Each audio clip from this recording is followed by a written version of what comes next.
Hello guys and welcome to today's setup a building session here on a Project Motor Racing. And guys, with that, welcome to another session where we're going to try and get a car from scratch into a working zone. And today is going to be a car that we are particularly aware about, the BMW M Hybrid V8. A car that I've raced a thousand times almost in Le Mans Ultimate. So we should be pretty aware of the car and what it's able to do and so on. So let's see how this helps us with getting it into the window. Once again, like on, when was it, Saturday, we're building three setups. We're building mid downforce level, low downforce level, and high downforce level in this order. So let's see how we get this thing quack. Well, quack is... we don't necessarily want to get it quick. We want to get it consistent, easily drivable for players across the system. And for that reason, we are checking in with the setup so far. So that is a baseline setup that I have come up with already to an extent. You know what? Where is the default? There we go. Default setup. Here we go. Because I'm not quite sure whether those values are still the ones to look for. Anyway, as this is a basic setup building stream, we want to start from scratch, and we're starting with the front wing, of course, as you can imagine. Elazar, hello there, good evening to you. So we have 10 steps of rear wing angle between 10.0 and 0.0. But for me, a mid DF is slightly above the middle, so 5.5 is going to be the mid downforce level. On the suspension side, I'll leave it default for the moment as it is. Engine and drivetrain, we need to make sure to make region mode full and put the deploy to 20, because this is what usually is being used around this track. The setup, like the differential, looks pretty aggressive to me for the moment, but maybe it just works on the car, so we are looking. And then for the steering wheel alignment, and that is very important for me, I put the stiffness down to 0.5. And as I've mentioned before, this is a car-specific setting, not a global setting. So you want to have that below 1.0 in order to have this working without any clipping whatsoever. Why am I driving Project Motor Racing? Is there a reason behind it? Will we also see you again Le Mans Ultimate, or I'm just testing it? LMU, it just isn't the same without you. Oh, don't worry, I won't leave LMU behind. But I'm assisting PMR with a couple of setup clicks and a couple of reconciliations to provide basic setups. So this is partly where I allocate my time for every now and then.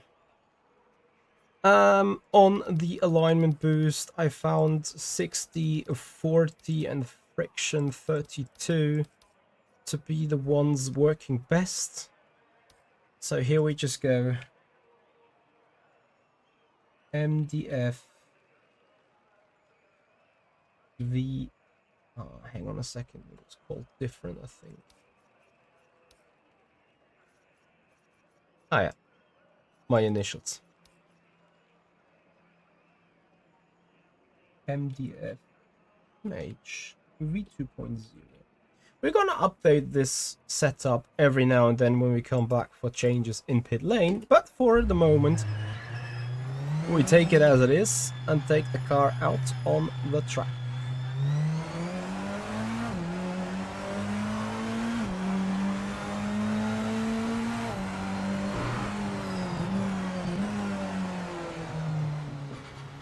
Yeah, of course, consistency. I mean, you know, these basic setups, they shall not give you the best possible car straight away, and then obviously they would just give you the best possible car straight away for Silverstone. Maybe I've said this before, but I should re-say this.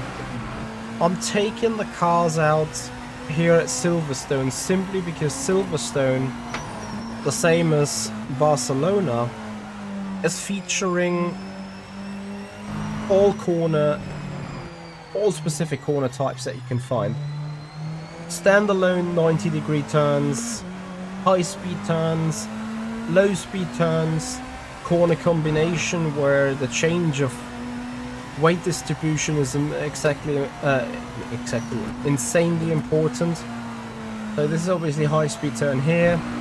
Then we have maggots, brackets and chapel, so change of directions and car balance changes, very important for those one. To have a car that's pointy, to have a car that is in line, to have a car that's not stepping out or doing weird stuff on you. As in understeering the shit out of this right now because of cold tires, but let's see how that is when tires are in heat windows. Trail braking zones such as here, you trail brake deep into the turn before getting back on throttle.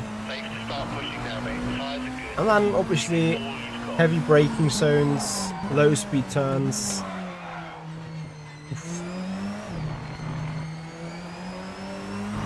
Acceleration zones. So, you know, all sort of corner characteristics here where you can have a good testing. Similar to Barcelona, where you have turn 1 and 2 chicane, turn 3 very long right hander with a trail braking zone and acceleration zone in turn 4. Oops, forgot to downshift. In Barcelona, turn 5, the hairpin, trail braking going down the hill, then another chicane, then a high-speed turn, then old turn 10 used to be a hairpin for heavy braking and low-speed balance, and then the last 2 or 3 corners, medium to high speed, everything in it. So Barcelona is, to me personally, the perfect race and practice track. Also for development, which is a reason why F1 has been there testing a lot of years. I think they only went to Bahrain because the track is kind of similar. To me, the high-speed turns are missing there, but obviously weather conditions are more stable. Because if you go in testing in February to Barcelona, you might find yourself as well in snow. Obviously, they have been there this year, but yeah. You know how that went. Anyway, that goes through my mind as we're bringing up the tires for temperature. And now we're going into our fast flyer with this BMW. And it is about now where the tires are sort of on temperature, so that we can start making notes in our brain as in what we want the car to do. A solid high-speed entry. From that point of view, not too much to do.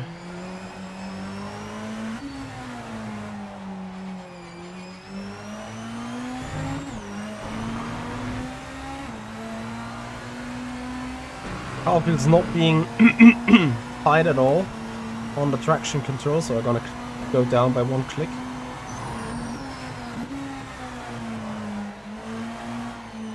And it feels a bit lazy on power application, to be honest.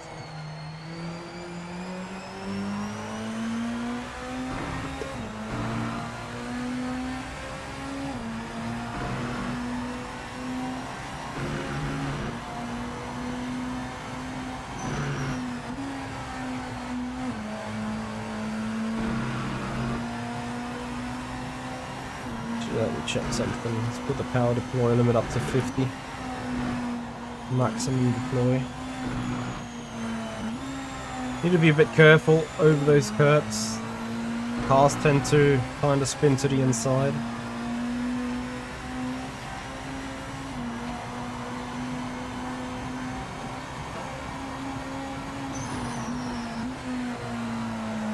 we need to work a little bit on the gearbox. Silverstone doesn't have the longest straight, but if I'm maxing out 6th gear on hanger straight, that usually means car goes crazy quack.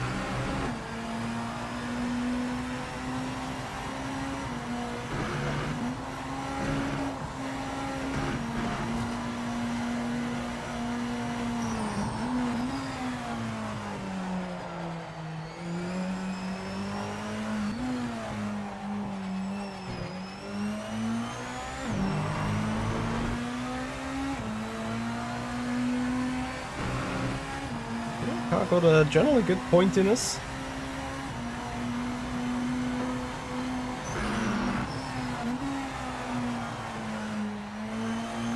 It is a bit lazy on initial entry, but then starts suddenly pulling around. Could I give my opinion on how the physics are in Project Motor Racing? This is firstly sometimes a bit very subjective, but I do want to point out separate things. On the one hand, I do believe they have a great physics engine. A physics engine where a lot of features and possibilities can be made possible or can be realized. I've talked about this a little bit on Saturday, and we see this now as well here on the BMW. As much as the turning so far has been fine, I now start a little bit of understeery feeling to perceive. And that comes from the tyre temperatures, because if you have a look, tyre temperatures on the front left, 107 right now versus 103 in the rear left. Wait till we leave Maggots, Backets and Chapel.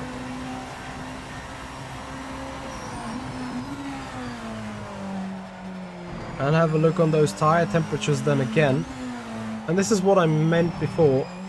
Car feels a bit lazy on initial turn and then suddenly starts to pull around.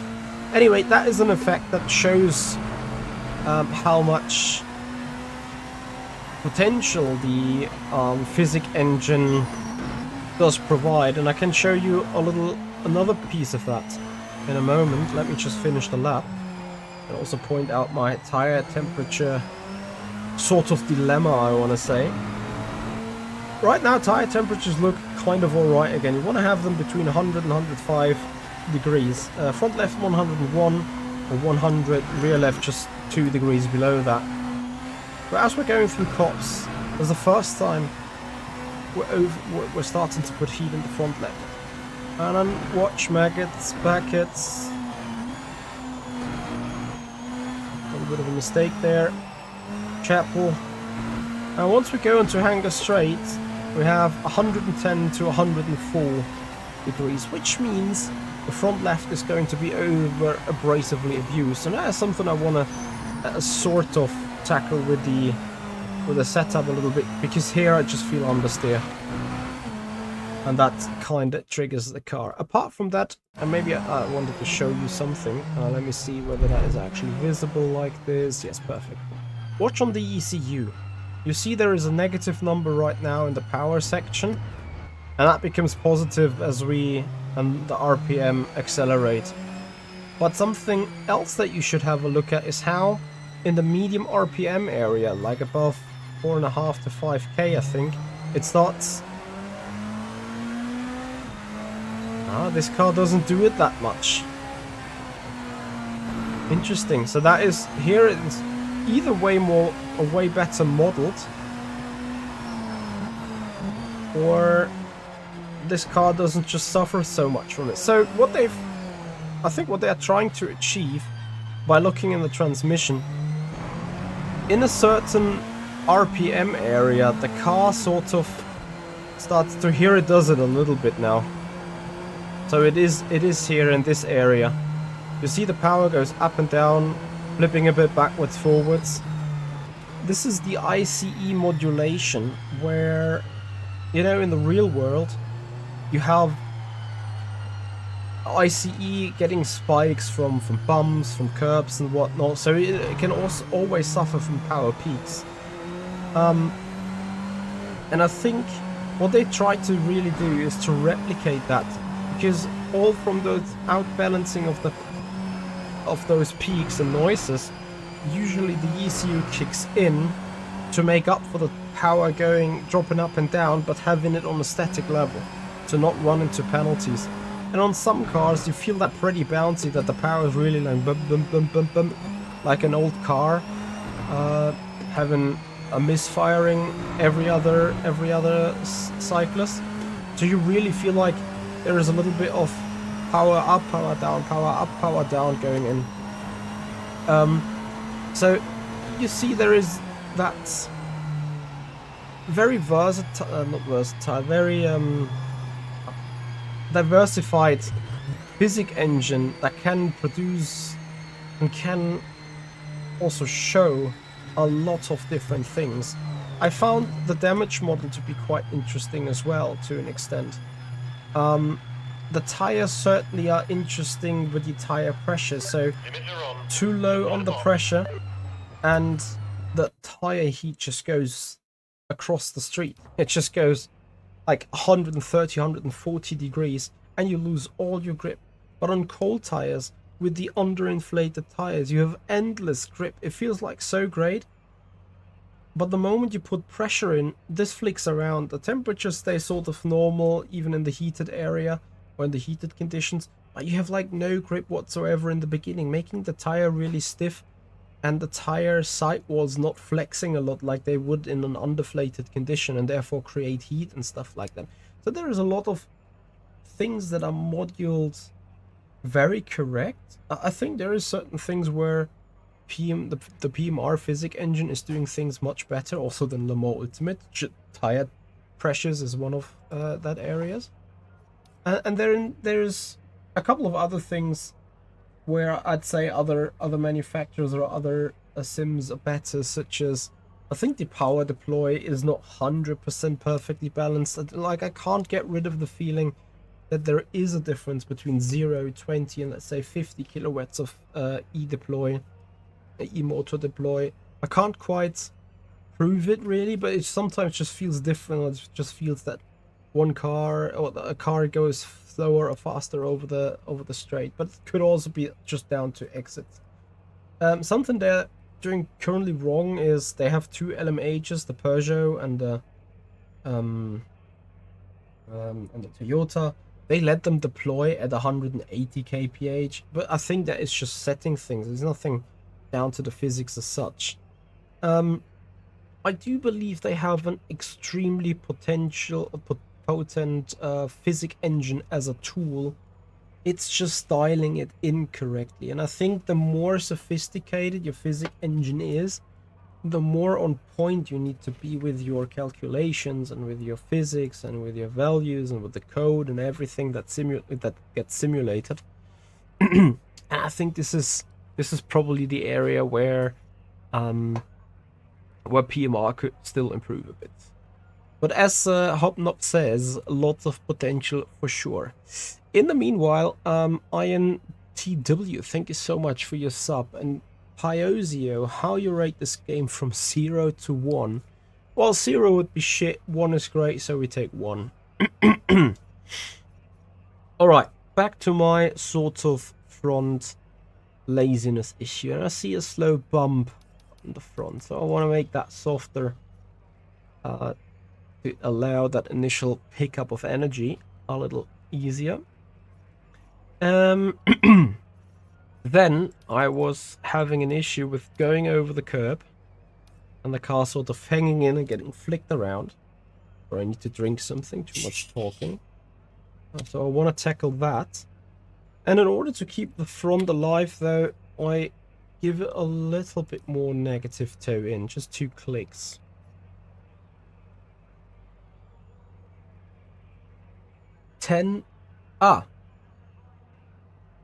Between 0 and 10. Tough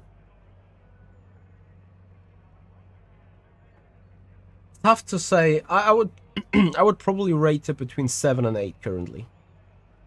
Because there's too many small things that are bugging me, such as also game performance. That is something, you know, I'm being single player, medium graphic settings, and I can't even get 144 FPS.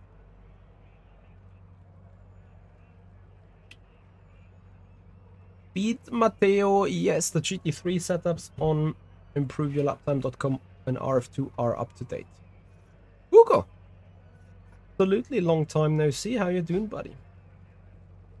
Okay, since I also moved the right height at the front, I also need to move it a bit at the rear because we want to keep the rake and the turning performance. For initial rotation purposes, I put the coast ramp angle to 55, opening that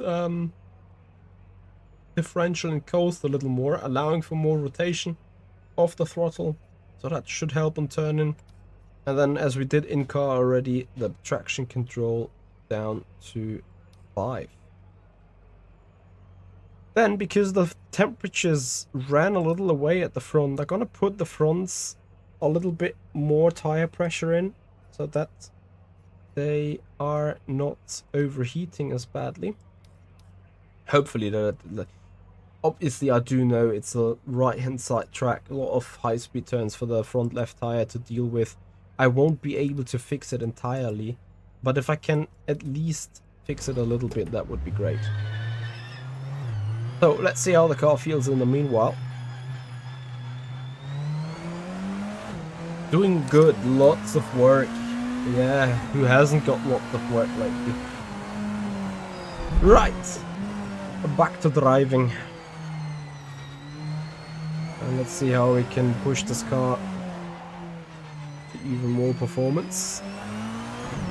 And once again, the target is not to produce perfect lap times. The target is to produce a car that has a neutral and a good balance, so that players that are coming into the game not having the biggest idea of what the setups are going to do have a great time just pulling the setup and going for it.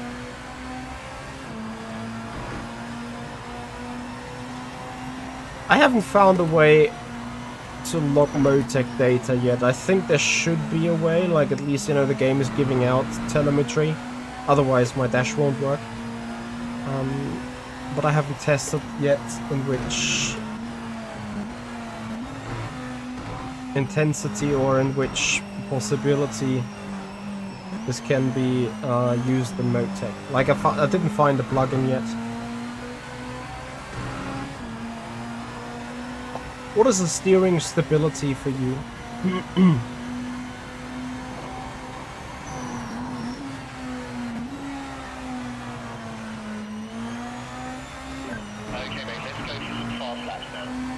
Tire temperatures are coming up, but I think I need another lap. This is a little bit frustration right now.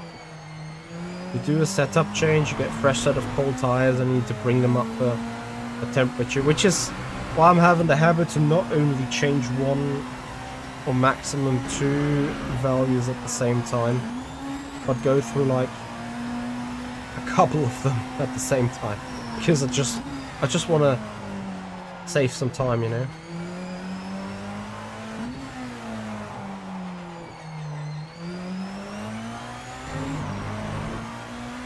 Something else where I would say this game is a 7 rather than an 8 is on some cars, some transmission stuff is a bit wonky. Like in this BMW, I think you can easily go shift from 4th to 3rd or from 5th to 4th, or if you go from 3rd to 2nd, this happens.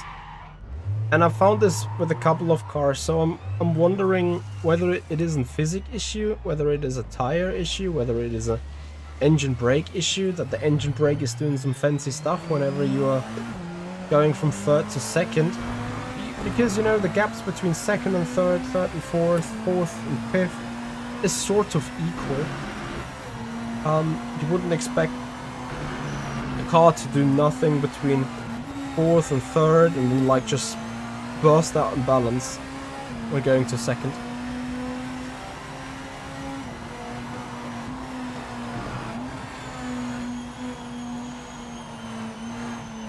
I mean, they must have some in-game telemetry as well, because when you are clicking setup values, you can see the suspension state, like the right tide it has in the pits in light.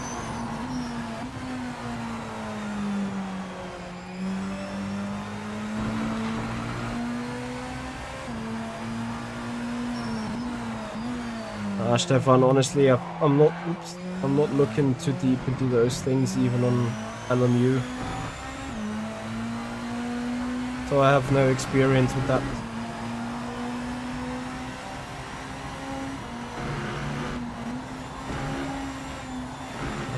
It still gets a bit intimidated off the curb, but not as bad as I felt it before.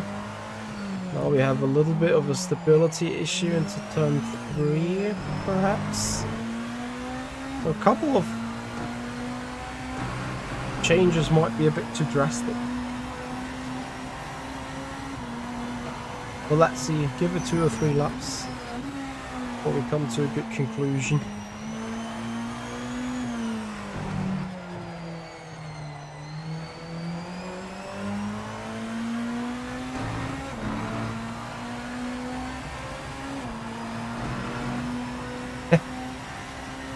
I think that game engine and the ones that is moving the tractors are pretty different.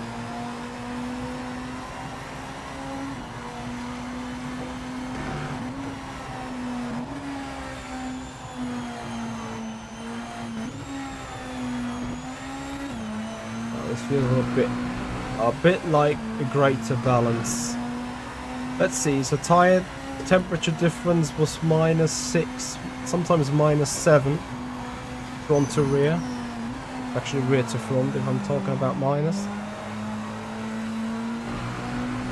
So we need to do 2 more laps to get into the same run distance stage to really compare them one by one. But I think we're going into the right direction. So car a bit more pointy on the front. Tire temperature balance a bit more centered, or a bit more equalized.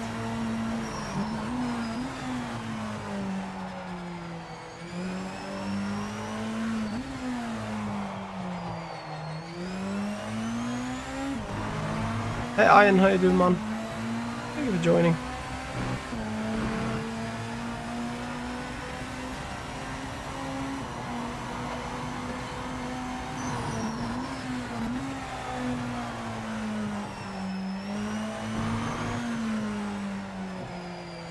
So for those corners where I feel like I'm lacking a little bit of rotation being off the throttle, I would propose having a look with the engine brake, to add a little bit of engine brake and see what it does. Especially that engine brake should also help with rotation here in the high speed turns, which should help with the temperature imbalance. Let's see how much imbalance we create of the maggots, brackets and chapel. Still having a bit of issues with that curb. Well, temperature balance difference is 4 degrees, so that is a good amount of improvement. Even if it would have been just 1 degree, I would have been happy. Last time we looked into this exiting Stowe, 110 versus 103, now this is 109 versus 104. So I do think, and I'm just going to do another lap to see whether that is not just a funky effect or some randomness. I do think, center of gravity balance wise, we have moved into the right direction. And it makes total sense that we put purple in the final sector, because Stowe is the corner where the tire and the tire temperature matters the most. And we enter that with an overheating front left than the previous runs. So obviously that gave up.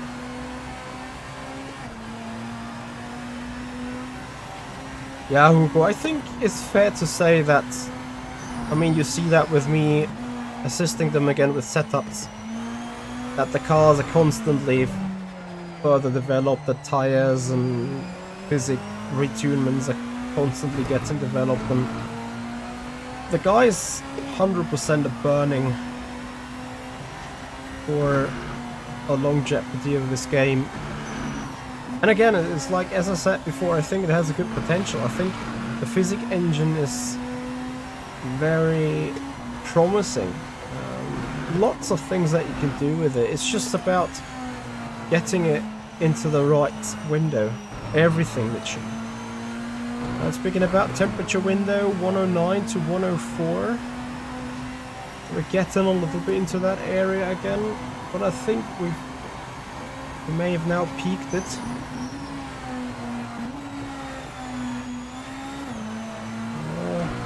Equal 107 to 103. So even if we don't further heat the rears, I think we got the balance into the better direction. Bojador, I can hang on a second together with the next change of setup. I'm gonna go into the camera settings.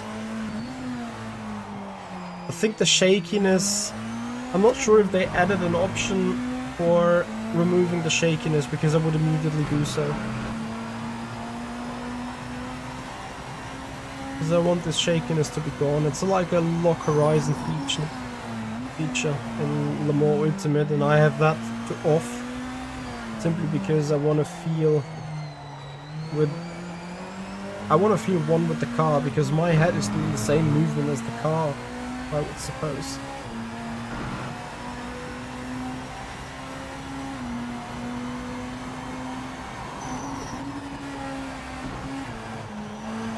So generally a bit of understeer I see. Once again, not being able to push the lap time into something better in the end. Understeer. Yeah, I think we can help that a little still. 109 to 103 on the temperature side of things. Let's see how this is off for stow. Pushing the car a lot. 109 to 103. It is slightly better, not massively better. Okay, we return to the pits first. Then settings, not settings. Sorry, cockpit setup. Vehicle motion. I could put that to 0, I guess, and then camera follows the chassis movement. Higher values feel more dynamic. Let me have a quick look if that.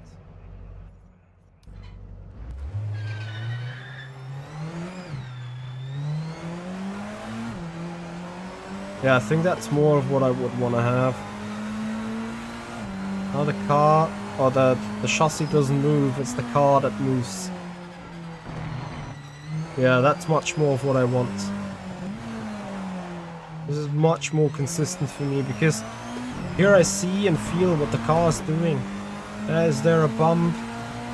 The car grounding somewhere? Here it really shakes up and down. So this is my recommended settings, actually. Thank you for bringing that up. Doesn't change anything in terms of performance, but it's just for me to give me a better feel. So that is a big help. That will be a big help. What else do we have actually on the cockpit setup? Relock scale, adjust maximum head movement. I don't know. I don't want a head to be moved. Relook smoothing on. Yeah, I think that's fine. Because I have everything set to 0, I just want this to be plain straight, right? For you, Rensport is the bar minimum for all sims out there. Clearly not the best, but I play the GT4 much better than Aimless 2. I'm pretty sure that PMR is much better than Rensport. At least from what I have seen latest from Rensport, which is a couple of months or even a year ago. But I do believe that PMR has done a better job.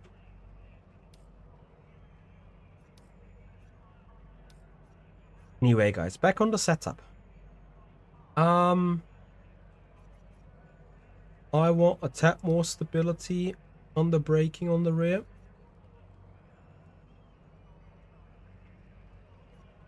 I wanted to add a little bit of engine brake. I'll put that to 0.1. And I remove 2 of the clutches to make the diff actually a tad more open. And then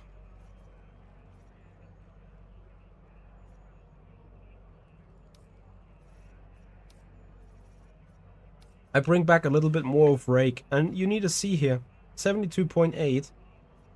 Do a click on the front, 74.1. If I do a click on the rear, that goes back. So I need to make sure to stay above 74 millimeters.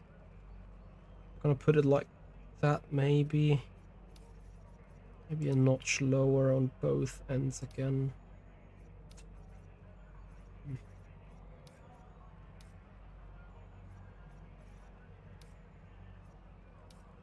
I want to make the front any stiffer. I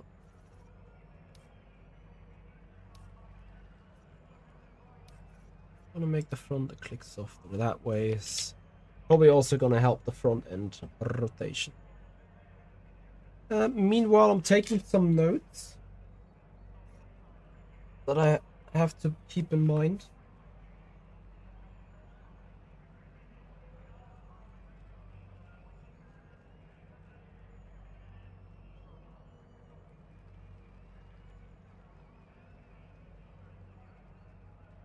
In case you guys want to see the setup, how it is currently.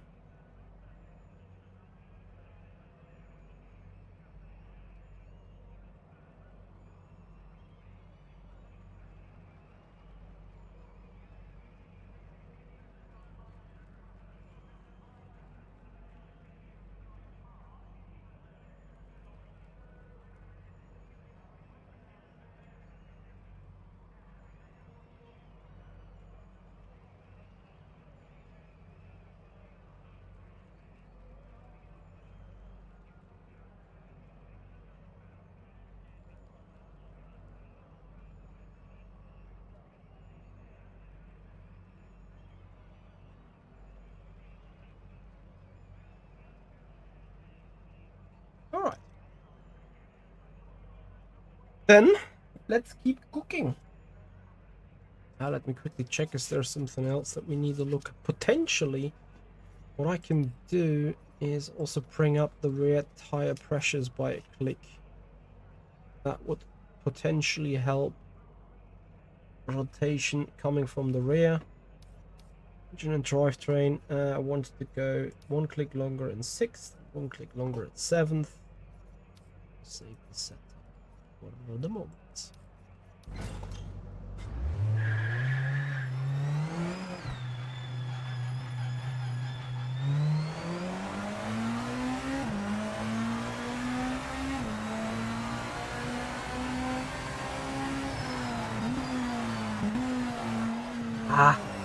Now going into that second gear is just a pain.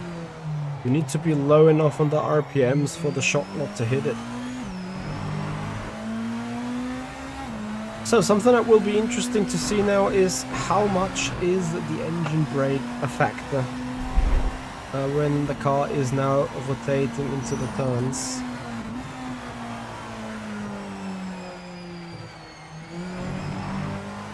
Obviously on cold tires you don't feel anything.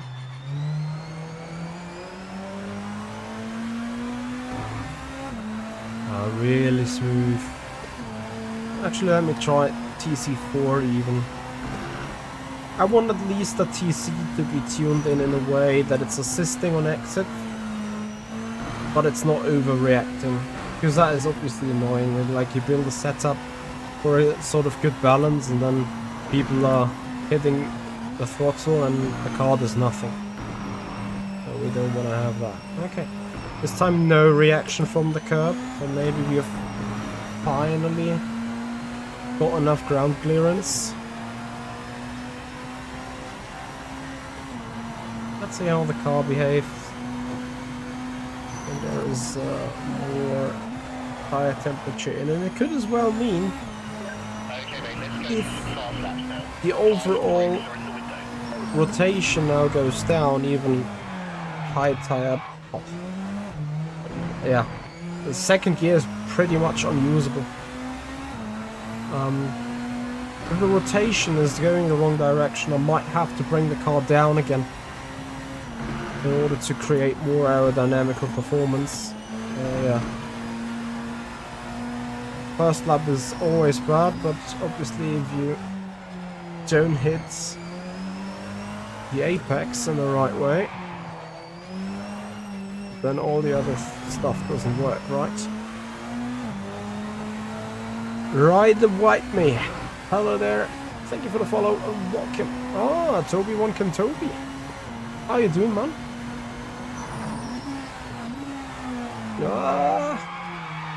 Over braking. Do you think running stiffer front springs with a softer ARB should help the front grip understeer and tire temps in high-speed corners? Not necessarily. It could potentially, but not like it's... You know, building a suspension comes down to 4, maybe even 5 core things. Firstly, the overall axis rigidity. How much roll is allowed? On top of that, right side. With that amount of roll, is the car able to take the roll without scratching on the ground with the outer edges? Right outside edges and left-hand turns, left outside edge and right-hand turns. Is the tire inflated enough? So if the suspension would actually be trimmed in that exact way that the car would just about not lean down on the racetrack when cornering, does the tire support that? Or is the tire that underinflated that the sidewall kind of collapses and lowers the car another millimeter or two, making the outside areas finally scratch? So, to answer your question, if you have stiff springs and a soft ARB, the car might still not roll in the first place.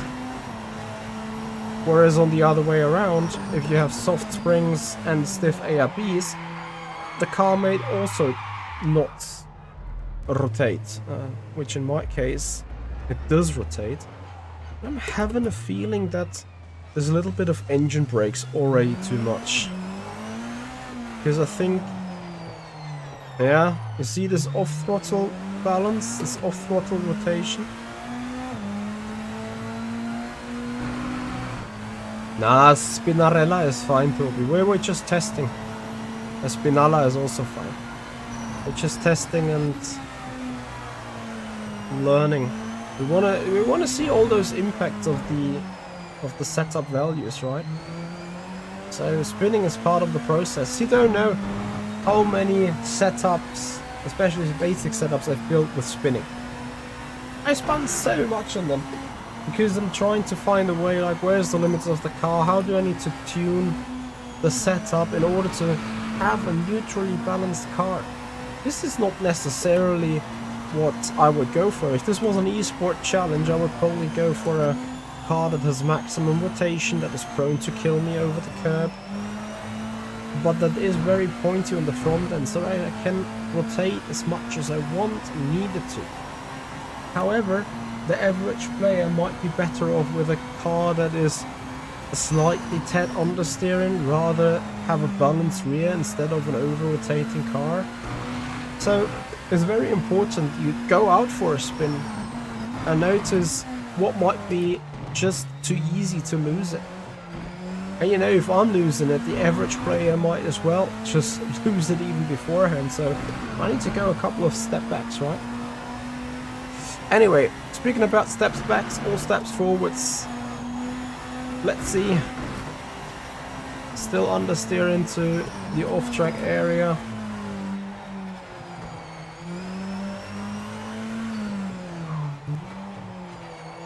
With a little bit of throttle on the engagement of second gear, the car stays stable. So it tells me it's either a differential issue on which I believe the coast is already stiffer than the power, or it's an engine brake issue that I have just set. Could also be a mechanical issue of the rear now being too aggressive in the rake. All that could be possibilities. And this is what I love about building setups. It could be so many things. Maybe I should say I love this about building setups on a game where there's not just a meta. Remember in R Factor 2, minimum soft springs, minimum ARBs, minimum tire pressures, like that was just all one way.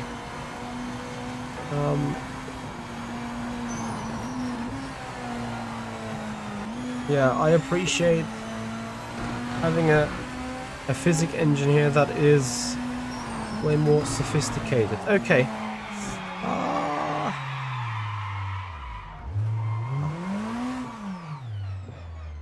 This is something I haven't been able to fix at all yet, though. That shock to the rear, but there is nothing you can do. It's just the gearbox transmission that's causing it. And I think that might also be a physics setup, like a physics engine issue. These cars had like a sort of historic gearbox before they had a modern gearbox like it is now. And with that, obviously, that is how cars behave. Now this is a modern gearbox though, it shouldn't behave like that. But maybe that second gear is sort of a relict, sort of a leftover from the overhaul. And this is what I mean. The second gear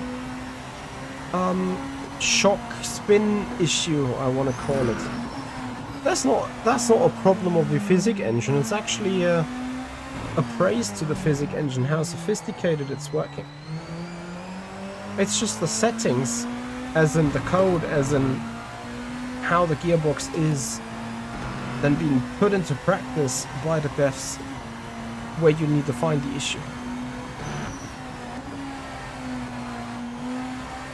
Like having the car doing that thing isn't the issue. Finding the code that's causing the issue, that is the thing.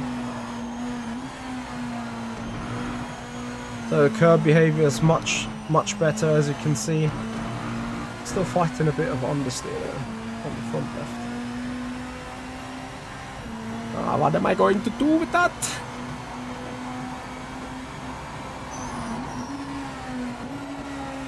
And it's also that bit of understeer, I'd say, which is currently prohibiting me of actually going faster. But the thing is, also here I need to be sitting and questioning myself, at which point am I leaving the average player's playground and like just developing an esports type of setup, because it's me that wants more rotation. In this case though, I'm pretty concerned, or pretty sure that everyone would like to have a little bit more of that rotation, so I think we're going to give that pump stop length, limits the suspension travel to avoid bottoming out at high downforce and high speed. Early engagement stabilizes rear right height, and aero at speed. Later engagement improves grip and compliance in slow corners and over bumps. So now I need to do a little bit of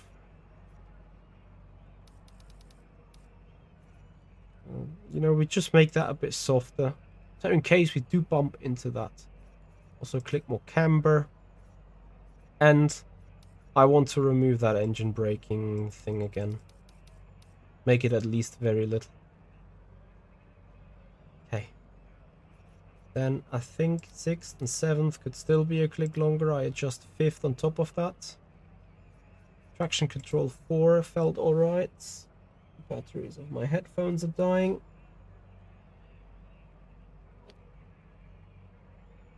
Oh no, you're watching with a mass delay.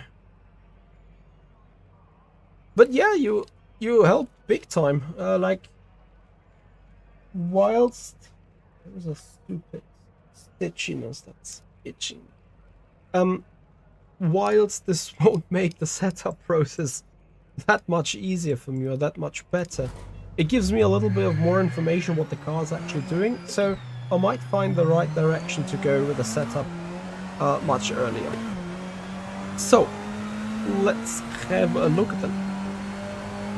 If these things are now paying dividends, then I think it's time to call it a MDF setup already. To an extent. Like, you know, I could always go clicks forwards, clicks backwards, but again, it shall give a good balance overall. It shall give a good feeling overall, and I think we're about to achieve that. We saw an improvement over the curbs in car behavior. Now, obviously, with... Is it just me, or has the understeer just gone super worse?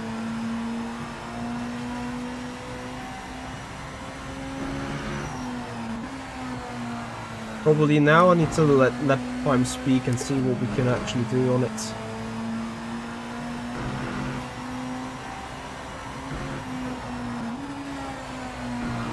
I'm probably just intimidated by cold tires, right?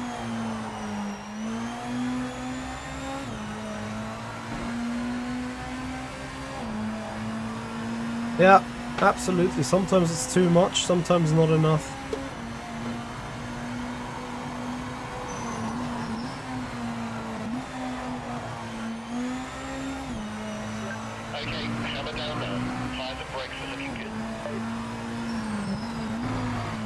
Third here, yes.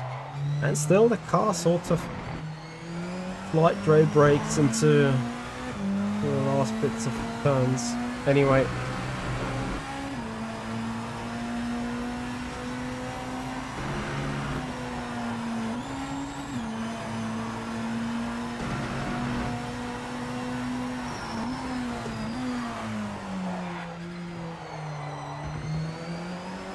Something feels odd now. Anyway, this is the big pain. Having to bring up tire temperatures before actually feeling the car again. That's just how it works. That's just how it is. My gut feeling tells me something is off. I somehow feel low on power and low on rotation.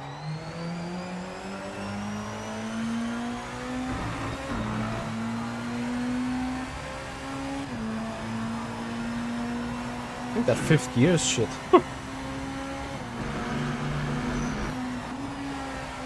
Yeah, gap between fourth and fifth is bad now.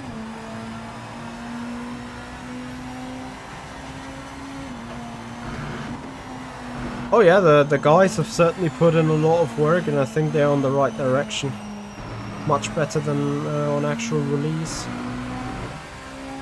So we're coming out with a better delta. Maggots back at the chapel, then we put fifth.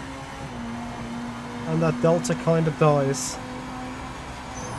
286, we reached that before, I think. So where is tire temperature, please?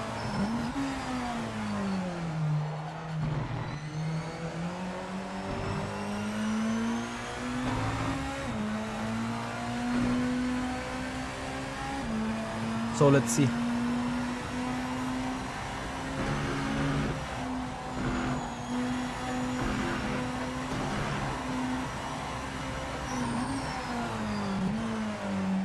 I need to put back that fifth gear.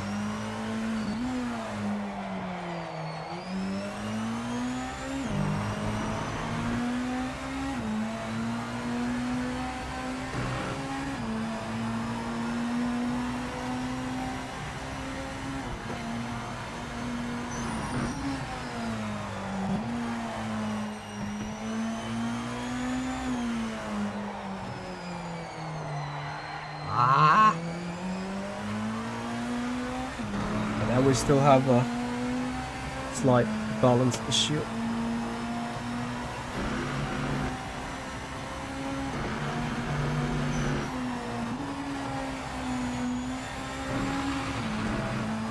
That was the fastest cops ever. Let's see Mac gets back at Chapel.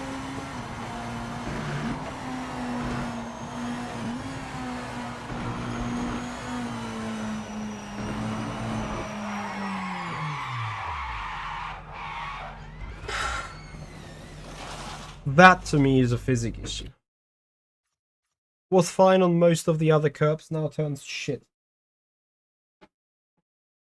Getting super annoyed by this t-shirt I'm wearing. Okay, so this one slapper that came across vehicle setup, suspension, rebound.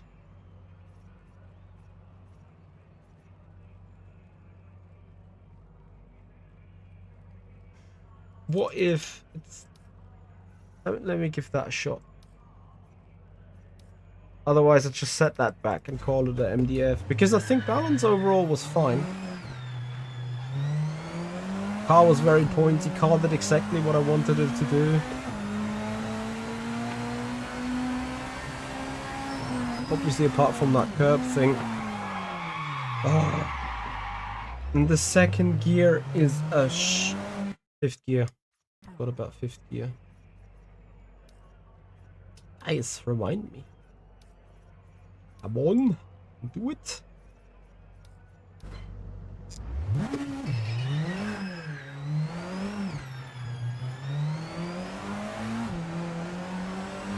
Yes, the pain of building setups. Sometimes it's just the way it is.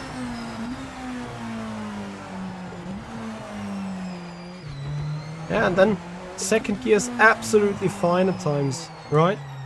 It's just, I don't know, either when the rear is on load or when it's too early in the high RPM ranges, the rear just loses it.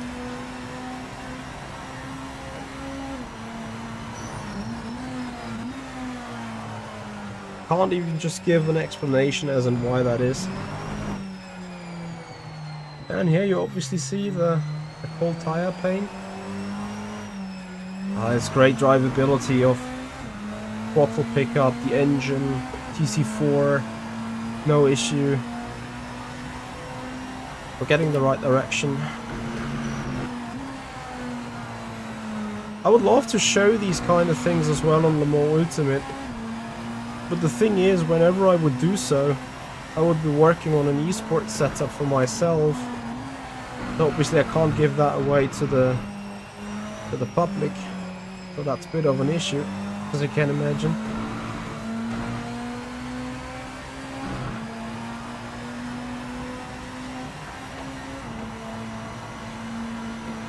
I won't get the tires into the window on just one out lap. I need that second lap. But then we have a good indication of what's going on.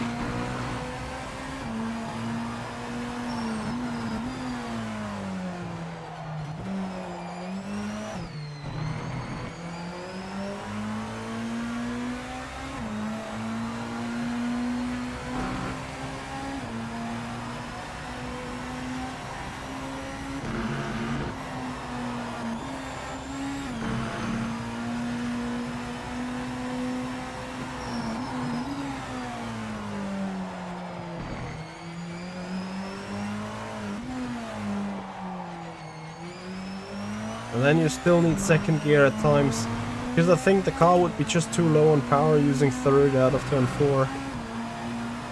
But obviously you need to have a look at how the car is behaving and just drive around that issue. Because if I downshift here to second, yeah, the car immediately goes. It really feels like the car is shifting down from third into neutral, clutch is pulled, second has been put in, and instead of the clutch just coming back into transmission in a normal way, it's just like lets the clutch go and the gear relay, whee! That is exactly how it feels. Sort of completely shit. So, anyway. Let's get these tires into the range, into the window.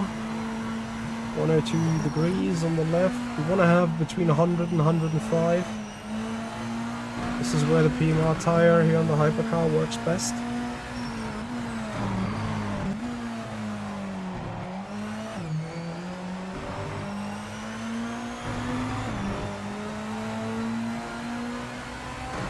And then we go hunting for lap time.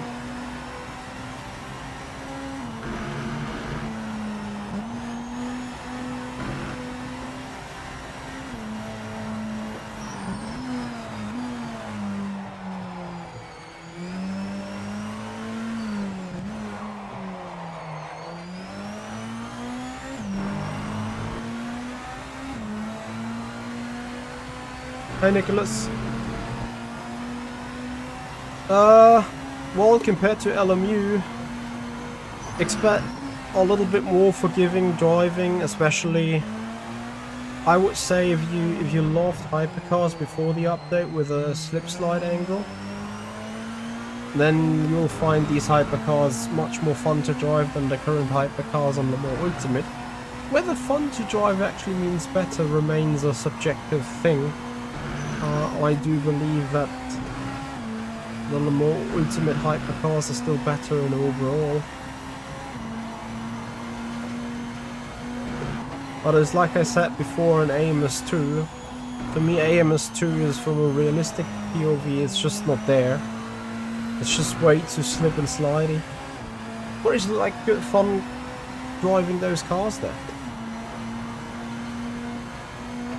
And I think we're on a similar route here with PMR. I think physics-wise they might not be 100% accurate. That is compared to LMU. Whether LMU is 100% accurate is a different story. I'm not 100% sure about that because I'm not racing a hypercar in real life, which is a sad story. Well, it's just how I see it. Luca with the Prime for 22 months. Thank you so much, buddy. Hola, how you doing?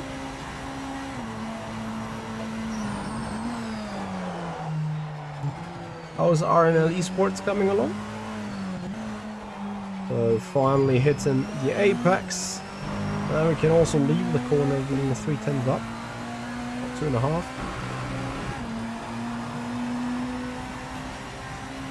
Yeah, the audio and maybe also the graphics engine might be a bit, let's say, improvable. Ah, don't use seconds. I almost jump scared myself into a spin. Now I'm wanting to do this video because I can show you how esport people are working on the setups, you know. Oh no, the dog.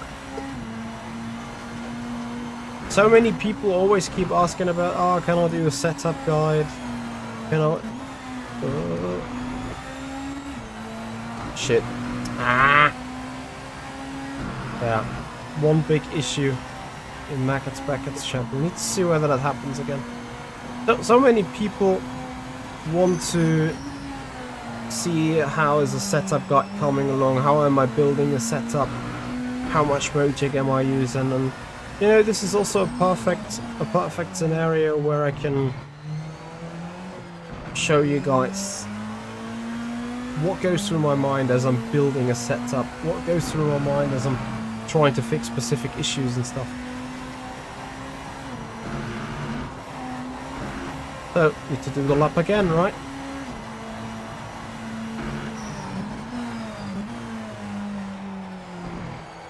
Can I hit the apex of 4? Ah, too early in the entry. So, I'll leave the 300th or 3000s there.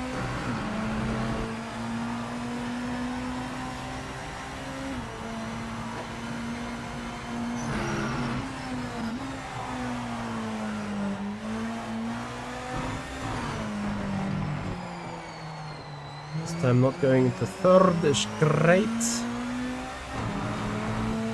Fun fact, put PMR and PC side by side with shared cars, identical cockpits and graphics. Well, that is how crossplay is supposed to work, right? On consoles and stuff.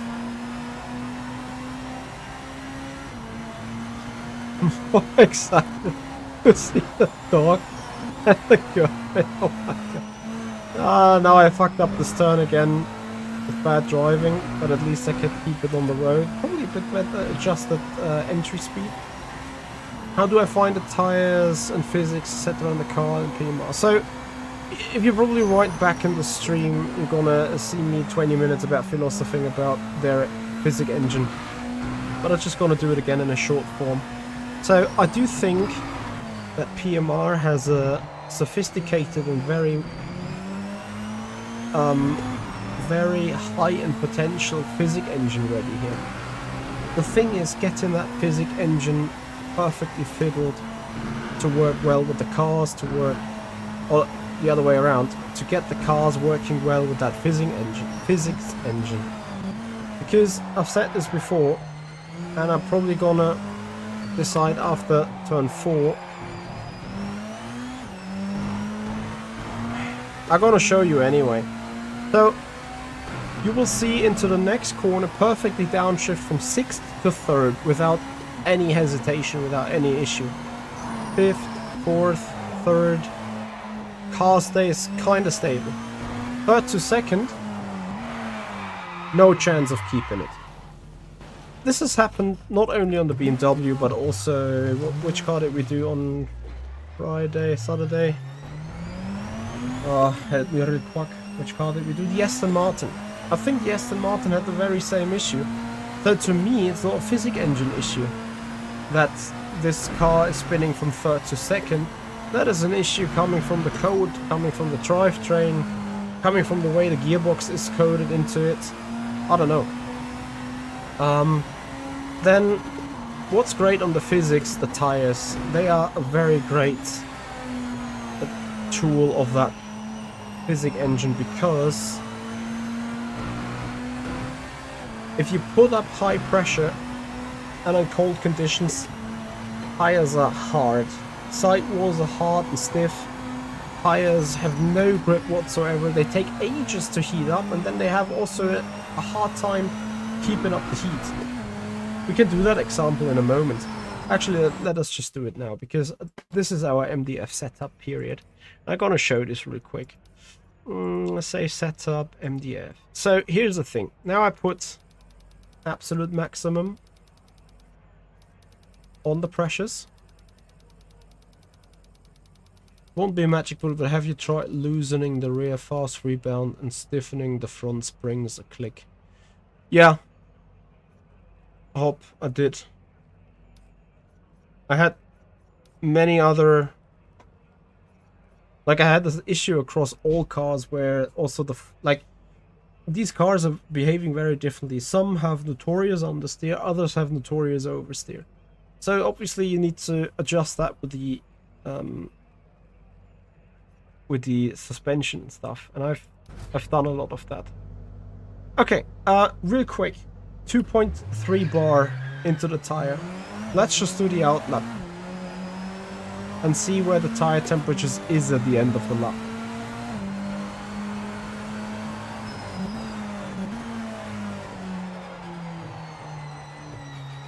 So remember, the tire is extremely stiff now.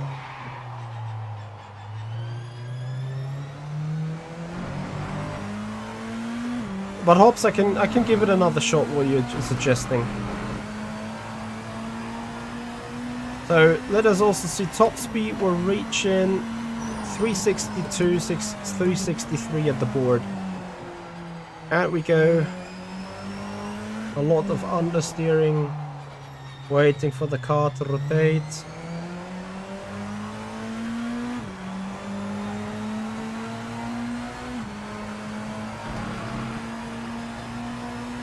Look at the tire temperatures, 43 degrees.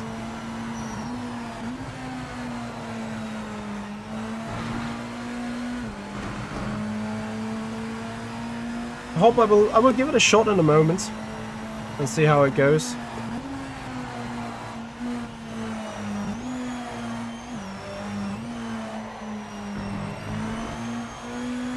So tires now at 63. You also see the peak temperature being on the middle layer, which just shows that this is the point that stands out the highest when the tires are overinflated.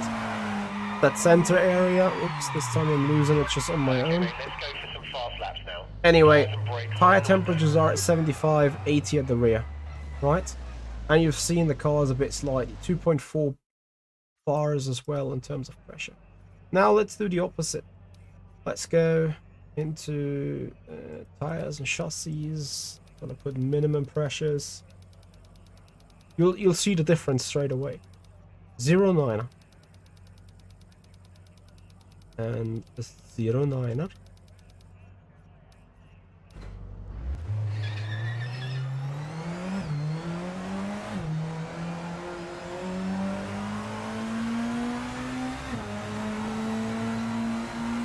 So in this case, you'll have like heated tires straight away. Look at the cornering speed I can do.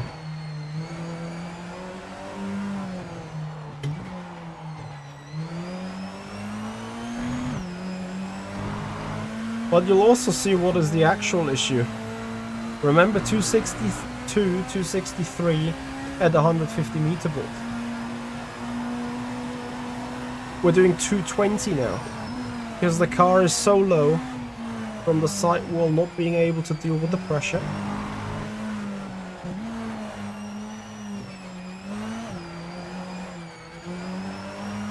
That there is the car and the chassis completely grounding.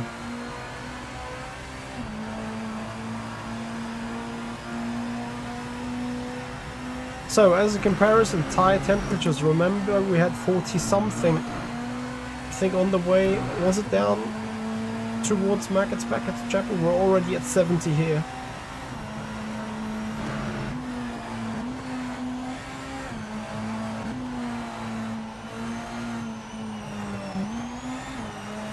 It's just endless grip right now. But you also see where the grip's coming from. It's coming from the outer edges of the tire, and we're already at 82, 80, so 10 degrees hotter. They're going into Stowe last time. Yeah. So here you see also the tire being a lot hotter. Pressures are still coming up and stuff. It's all fine, it's all right. But this is what I mean. This Physic engine has potential. Absolutely. Anyway, as we're coming, Hopnop suggested loosening the rear fast rebound. 1, 2, 3. And stiffening the front spring a click. 1. So let's see if we can. I'll do 2 more laps to heat up the tires to have obviously laboratory equally situations. That's a skill issue, not a setup issue.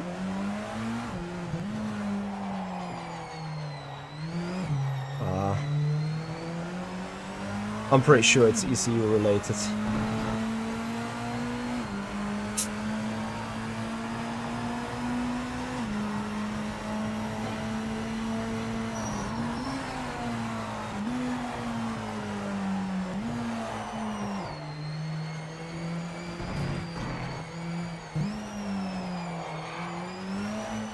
It wanted to spin on me again.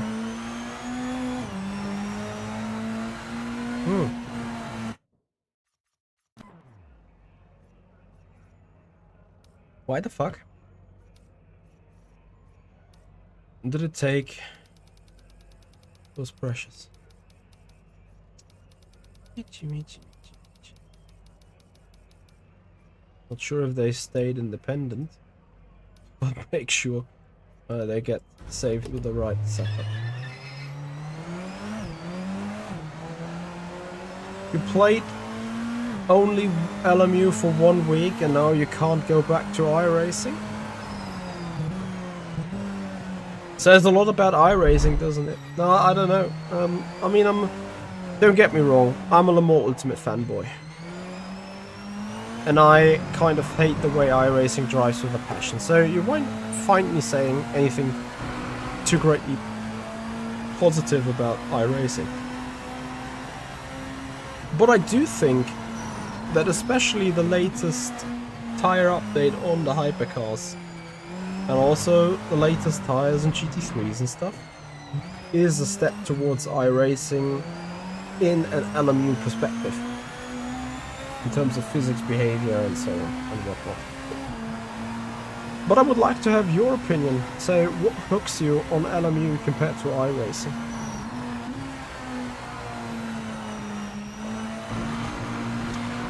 Morphinator, it drives better than it may actually look right now because we're bringing up tires to temperature.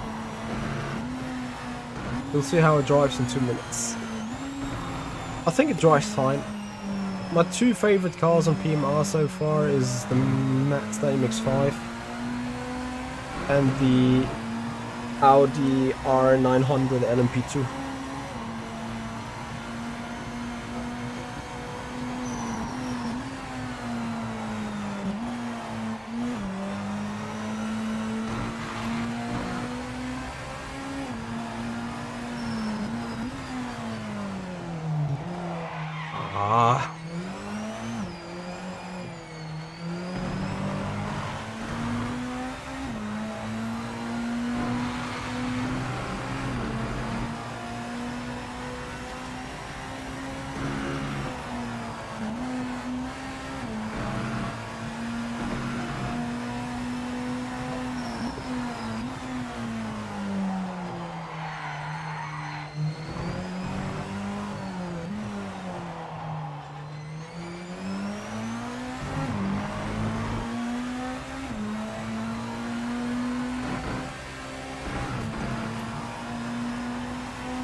So would you say that LMU still has too many quirks, as it is a refined version of RF2?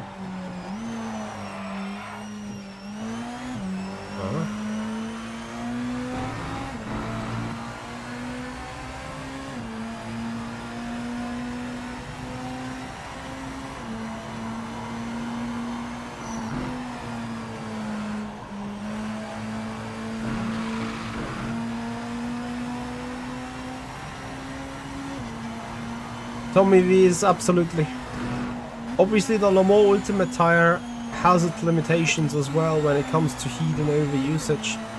But usually if you keep driving in them consistently and then go for 2 or 3 push laps in order to close a gap or in order to do a move or prepare an attack, do an overcut, undercut, whatever, they won't fall apart. They won't make you pay that dividends. Like, you may lose a tenth or so afterwards in terms of consistency pace level, but they won't get you into a spin necessarily until you go and completely overheat them. That's for sure. AOM Export Toby, hello and welcome. Thank you for joining on Twitch.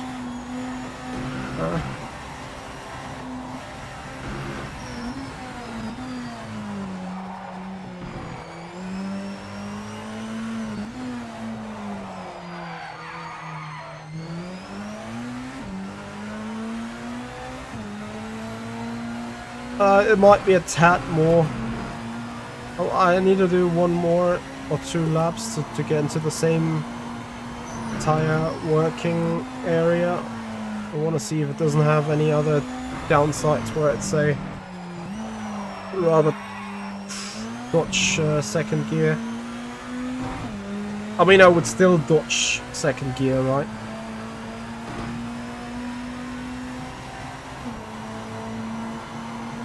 Nope, it's a 49-inch and not a G9.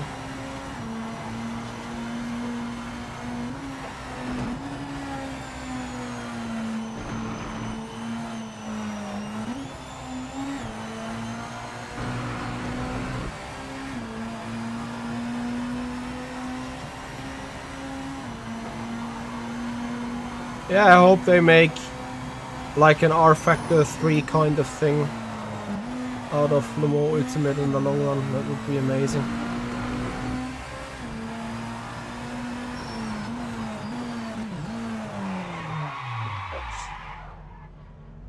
I mean, you hear it on the sound, right? Yes, Hobbs, I agree. Your setting suggestions make it more manageable, but you still hear that long break in the downshift between third and second, just as we spun now.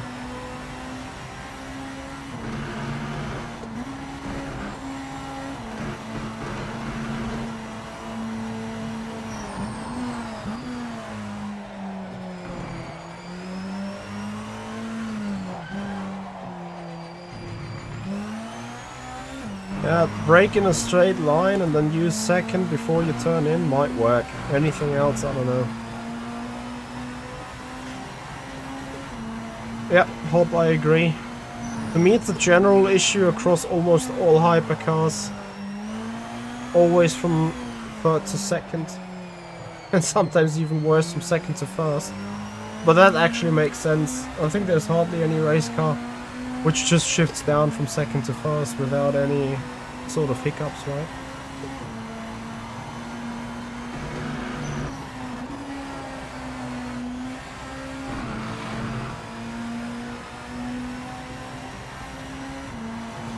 So let's see, Maggots back at the chapel.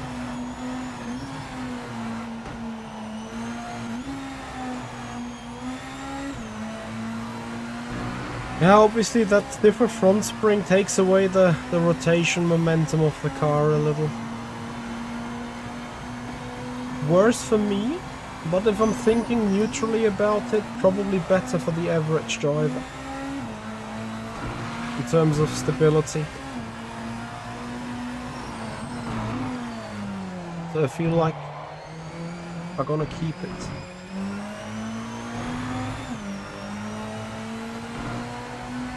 And then go on with a low downforce. Alright.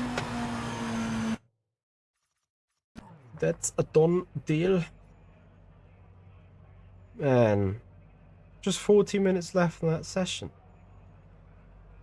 Fuck me. Okay. So, saving the setup. Yes. And then firstly we're gonna put wing to 0, say setup on LDF. And then we go working on it again. So, for a low downforce setup, we obviously also want to remove a good chunk of rake. We'll see why in a moment. And I'm gonna automatically make the rear spring softer, front spring stiffer. And then we see how the car feels in the first place before doing further changes.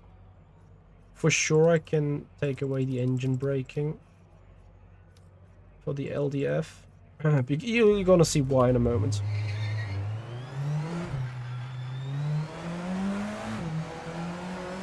How does it look, this game? Well, Fabio, you can see, can't you?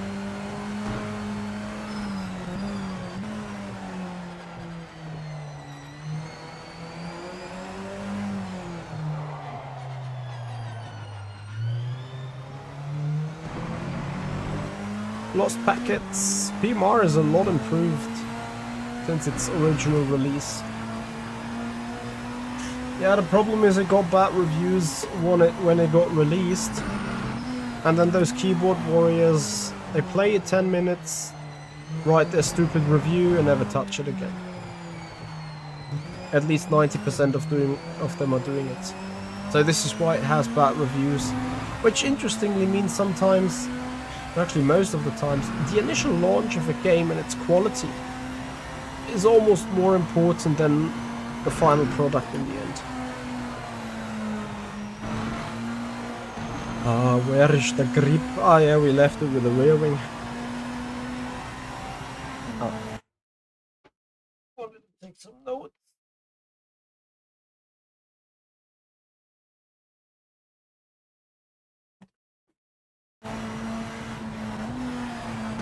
Oh, that's fucked. Oi. That's really fucked. You're gonna see that lots on the low speed setup. Low speed, low downforce setup. AOM export, Toby. What do I see? My man, thank you so much for gifted subs. 5 gifted subs to Stephen Bailey, Beastie, Danek242. It's over 9,000 RPM. We won't reach that with that car, will we? 8.5, it's over 9,000, it's dead, it's gone, then it's really over. And Gabby, 96. Sorry, Gabby, 90. Where is the message? Gabby, 64, why? Thank you so much, AOM Export Toby, for 5 gifted subs. Very much appreciated. Giga support. Alright, let me put that support into a good LDF and MDF setup from here on.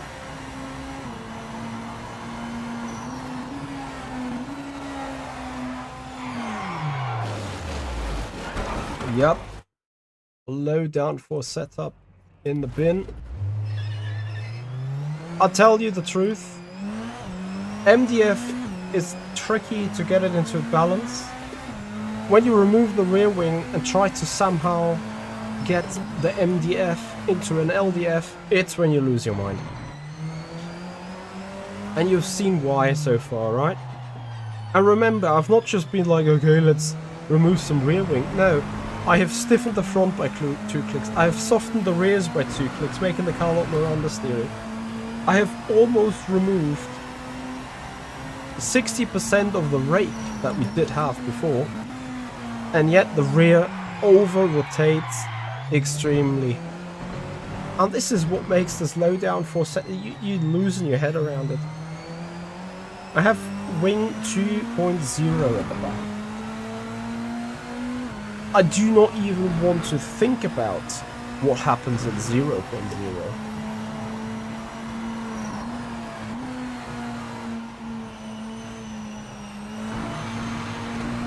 Uh-oh. AOM, you wanna you wanna revoke and get back those 5 gifted subs because I'm not Austrian. Do I sound Austrian to you? Austrian English accent? Oh, I thought where's the power? Maybe downshifting to 3rd gear is an option.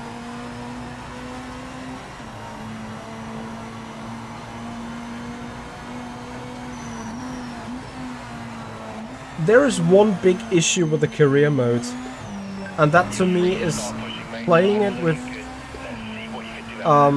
playing it in an authentic mode with 100% realism and have 100% AI locked in for that. I tell you, 100% AI in Hypercar and I'm 3 seconds off. No joke. That's just how it is.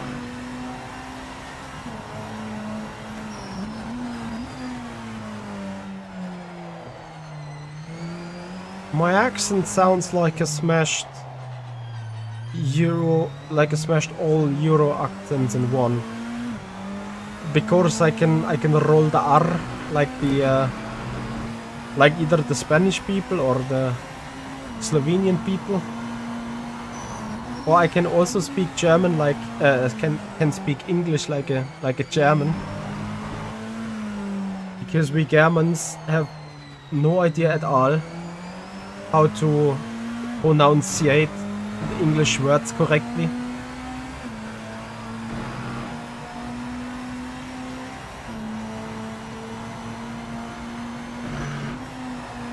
I'm not even sure. Yes, I'm a German. I'm a German.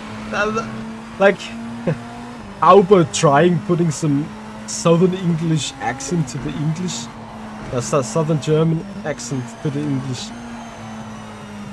That would sound pretty hilarious, I guess. Nah, it's like I can't do it. You know, there's this type of dialect in all areas across the world. Like you hear an Australian coming from Australia, you hear a US guy coming from the States, and you hear British BBC English people coming from the island. But what I don't think you can do is like making a southern Bavarian or southern German speak English with its native accent.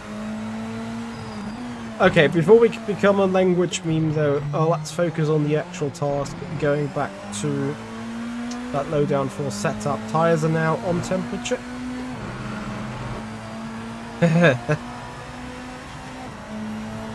Temperature balance just -6. Did you see that glitch on the screen? Fuck my life. Okay, as a matter of fact. Vehicle setup.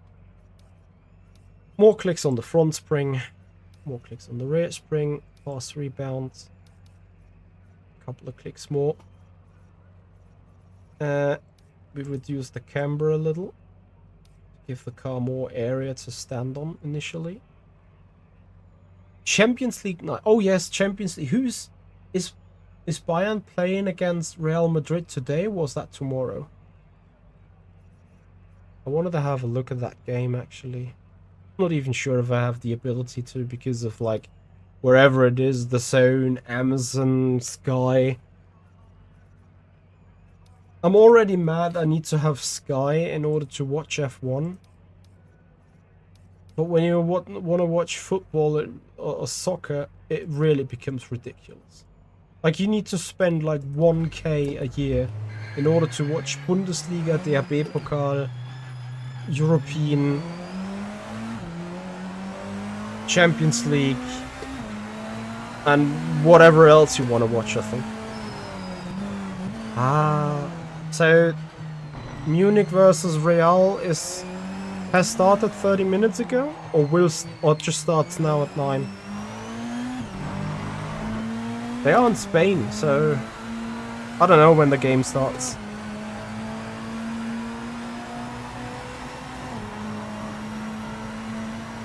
Yeah, petrol prices are... Let's not talk about it.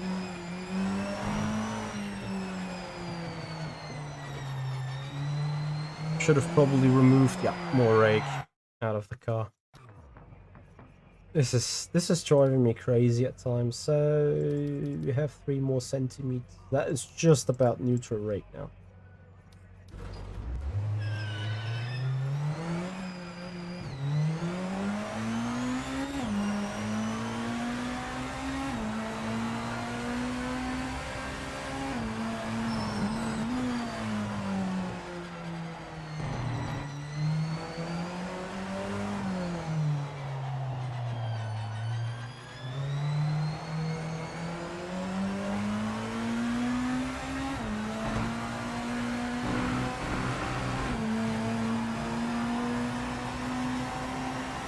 So is Munich versus or Real versus Munich already on?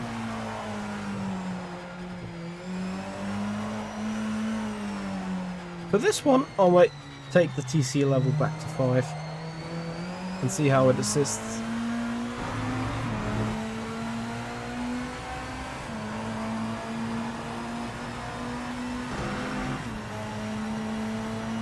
Ah, I see.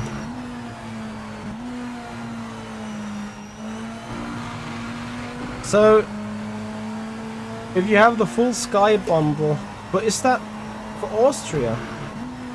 I'm not sure if Austria might have different packages than Germany. I'm not too sure if Sky is transmitting the Champions League matches that the Zone and Amazon are covering. How is it Real versus Munich right now? Hey, leck mich doch am Buckel.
uncle. Bayern nearly scored. So it's 0-0.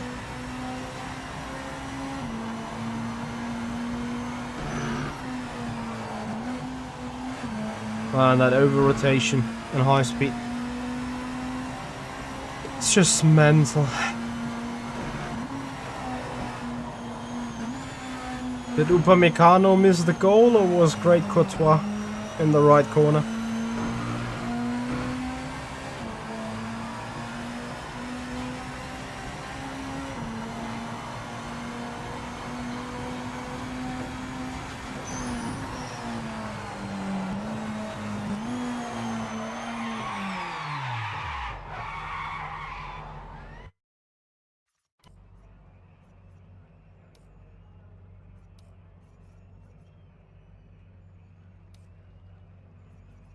No, that puts negative rake.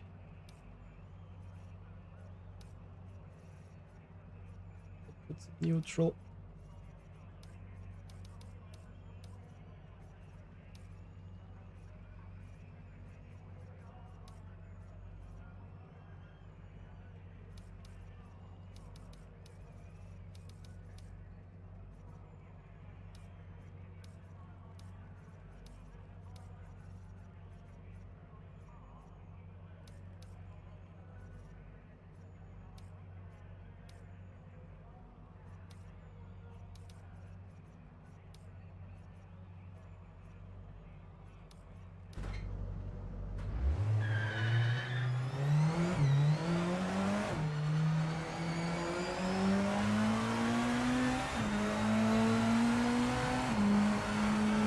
It's funny, when building those low downforce setups, I go into ways beyond what I would want to have on a car in terms of chassis and mechanical grip. But you have to overcome the reliability or the reliableness kind of thing of those hypercars from that rear downforce. It's insane. It feels like reducing the rear downforce is reducing the overall capability of the car.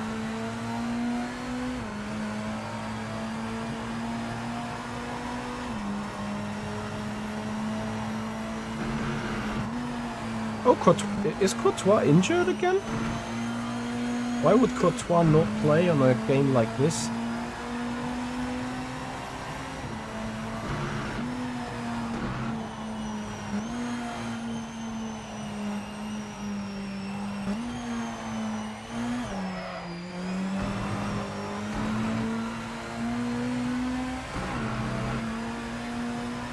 Like, I don't know much about football anyway, it's just... I think Courtois looks exactly like my brother, moves like my brother, and the guy loves racing and sim racing and stuff, so he's a perfect identical person to identify with in terms of fanboyism.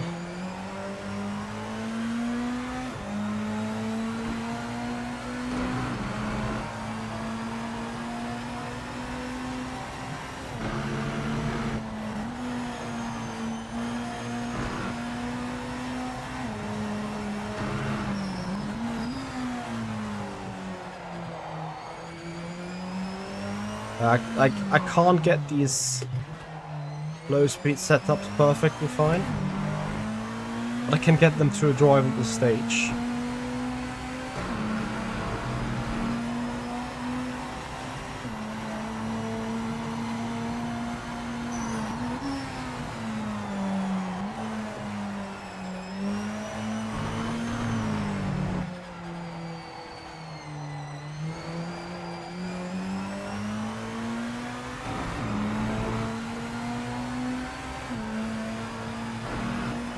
Oh yeah, it is the game of all games this today in Champions League, I think, right?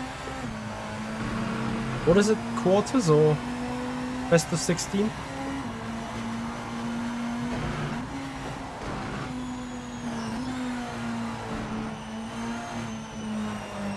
Best of 16, right? Top 8 went straight and P9 to 24 went into playoffs. A quarter already.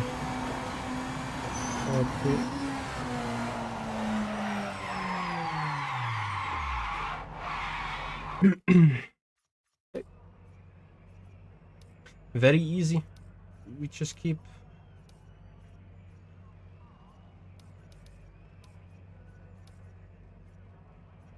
doing the things.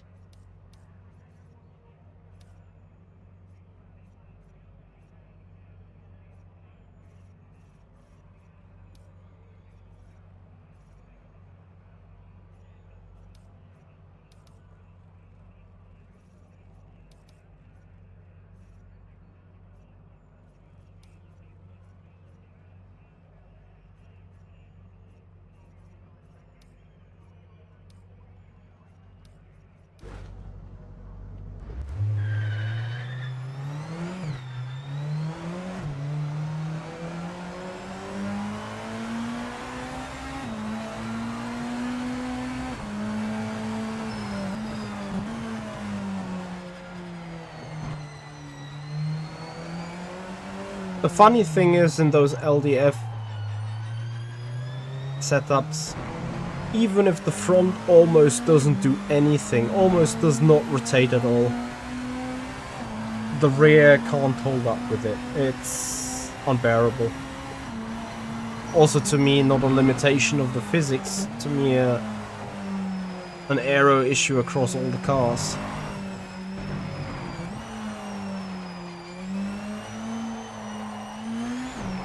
Like you also see is like acceleration is just not possible. This is where the car really relies on the grip in the back. And it seems like even in low speed area, medium wing makes it easy, low wing makes it undrivable, and high wing will make it understeering like crazy.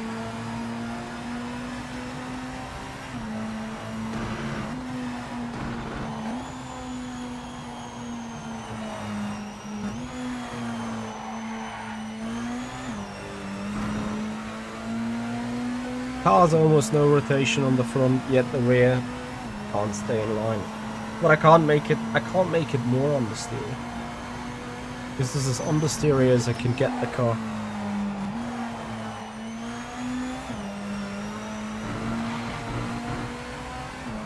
Put TC6.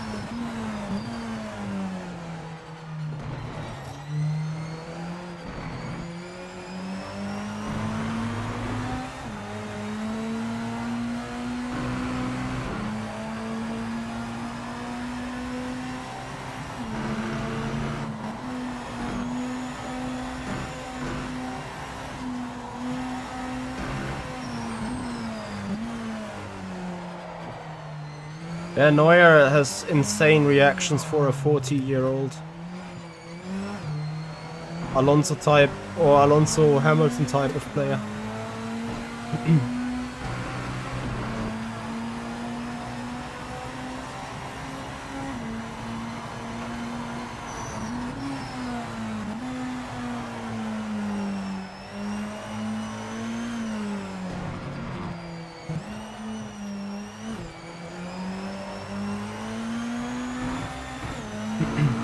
We're getting there.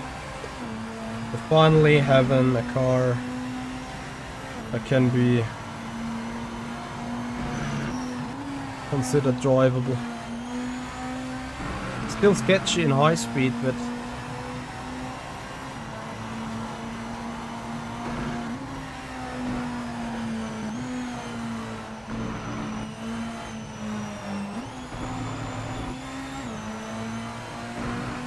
at least we're not dying anymore.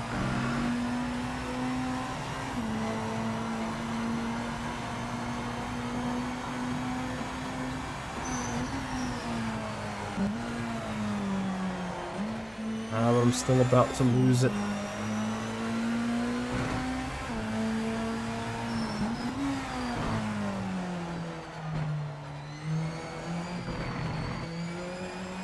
I think it's a way of driving that's also required on low downforce. You need to be gentle with the weight transfer. As simple as that. If you throw the car into the turns there's a good chance you simply die.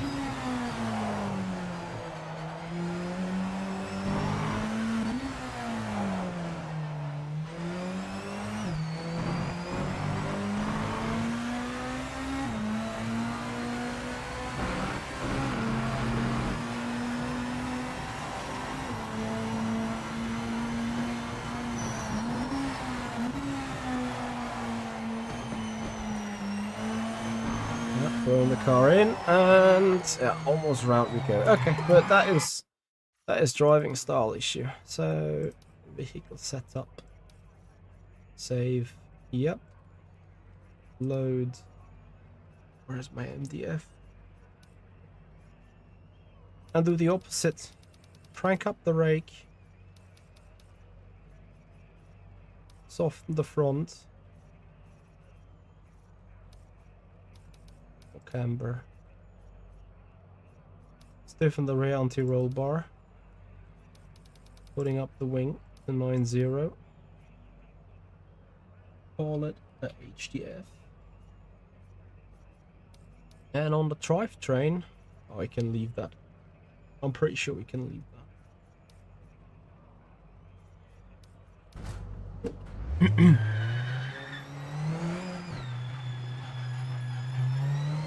Oh, 57 inch. What a screen. Slightly jealous on that one. Oh, I am offering coaching. Just had a coaching booked for tonight, which we sadly had to move by customer request.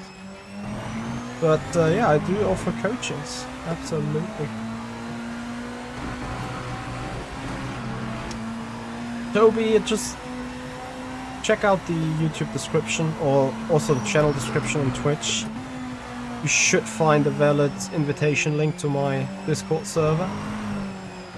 And feel free to DM me. So, you guys see the issue of a high downforce setup? Almost max rake.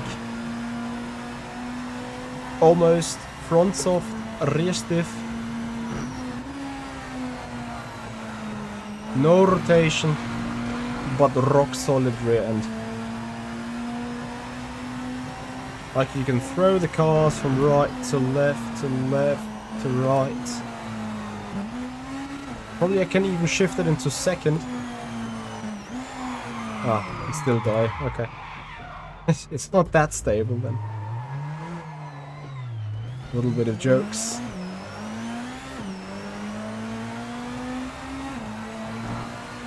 Need to focus. 15 more minutes to finish the job.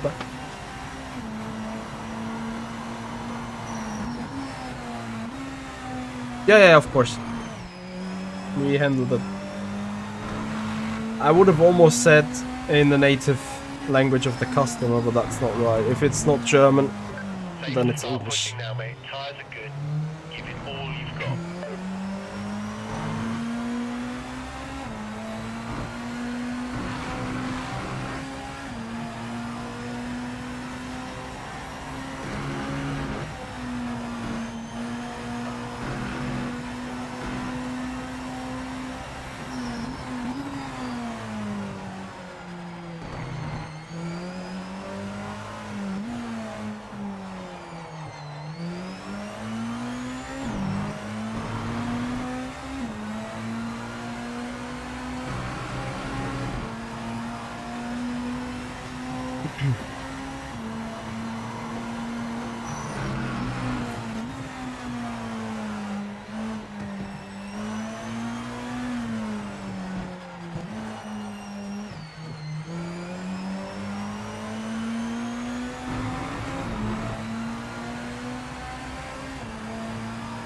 More minutes. Yeah. I really need to make sure. Do a couple of laps now with heated tires to see if this needs further adjustment, what kind of adjustment we can do it.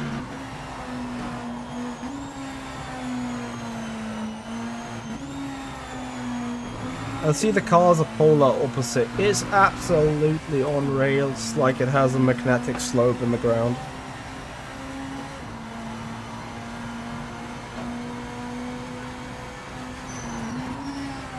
Hey, Books of Shallows. Wanted to ask if you think the game got better since release. Yep, it did. A lot more improvements in both stability and physics and tires and stuff.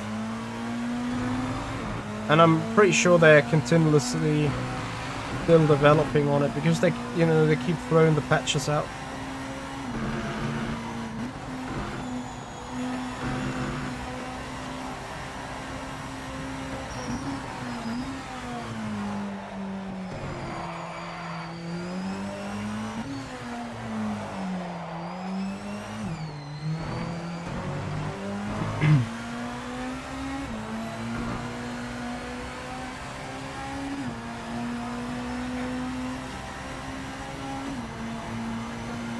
Toby, no rush at all. Like, you tell me when you're ready and what we want to do, and then we find for an appointment.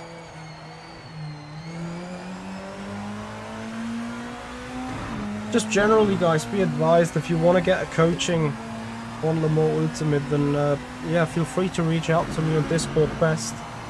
Name me the car, name me the track, name me the area you want to focus on if you have something specific, or just if it's like, let's just improve what you can find, and then we're gonna do it.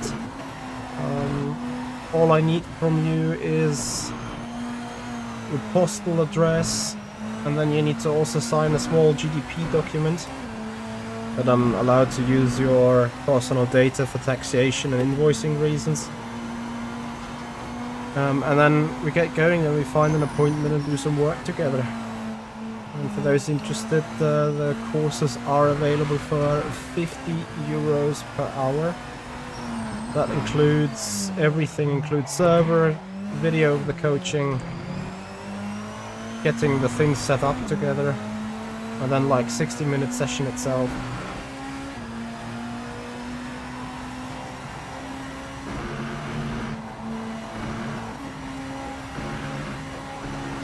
I think the front right height needs to be raised a bit.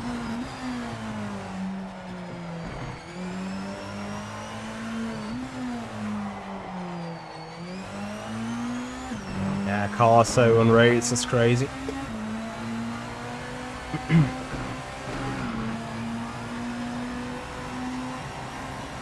Thank you, Edward. Thank you, Caden.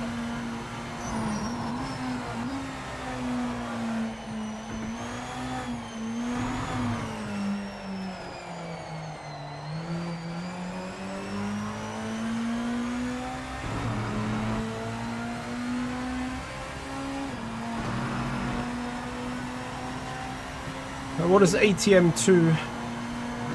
Is that Automobilista? It's better than Automobilista, it's better than Rennsport. Project Cars, I can't remember. It's more sophisticated than Project Cars. I mean, I remember driven a Formula car with 3 wheels and Project Cars like it had 4 wheels. Yeah, let's raise the front right height. Get it off that bouncing a bit.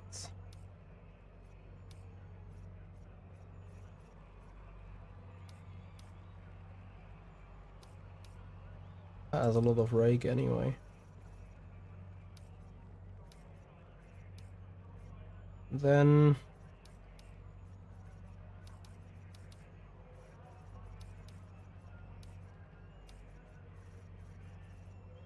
what's extreme though? As in, like, I need to... Is it like pulling the car from left to right? Every setting just go the other extreme way.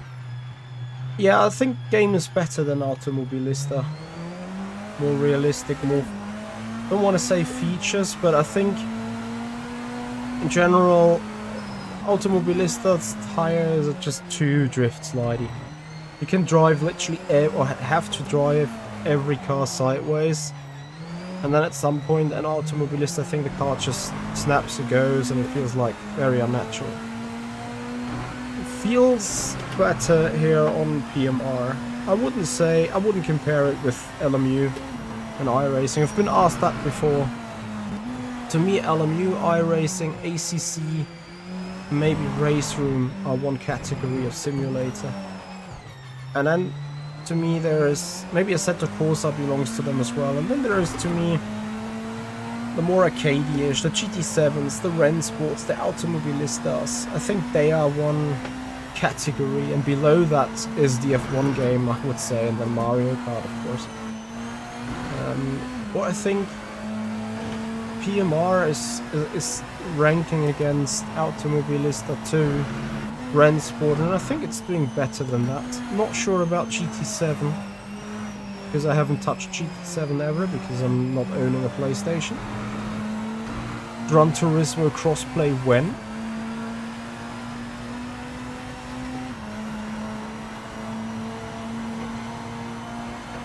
Sony Kazu, hello. Oh, thank you so much for your following pick. Alright, let's see. 5.5 minutes.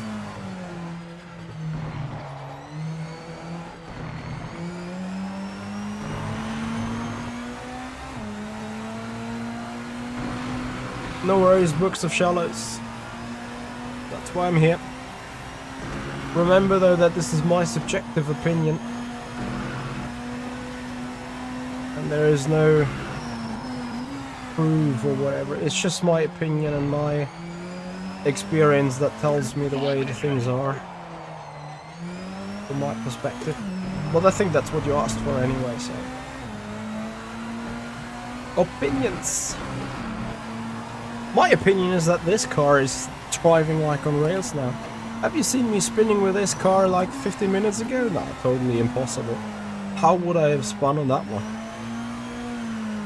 Because I can't spin it. Like, can't floor it, but like, there's just no way of spinning it. It's just driving. Shouldn't have called rear wing that static, but like magnetic interferer actuator or whatever with the ground. That grip level is just insane.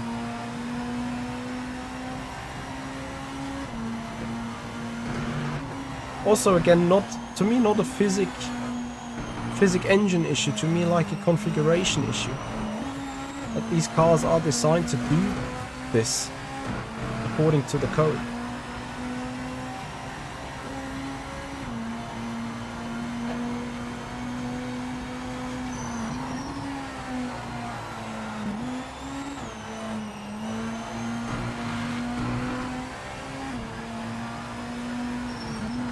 Lepo, you mean in the cockpit or on my rig? I think it is the 2024 one, no?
Yeah, that is a high downforce setup that we're just gonna take.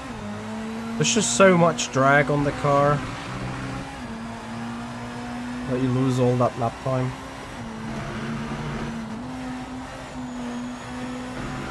drag and understeer.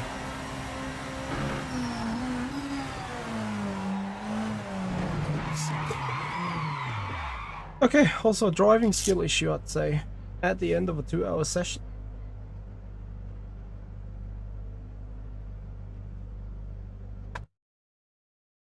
So guys, I think that's gonna do it for today then. I appreciate your time, everyone. We put this together, and then, for those of you that have wondered, the setups that I've just been building will be available in the marketplace of Lamar Ultimate, sorry, for PMR. And if you go into the main menu, the A-Team, hello, and thank you for joining. So if you go to the main menu and then into downloadable content, in the category vehicle setup, you'll find my logo down here. LMDh setups by me. So those gonna get updated. As you can see, they're still version 1.60, and the game is now at 2.0. So I'm gonna send over those, and then you guys will be able to enjoy all these setups that we've just done.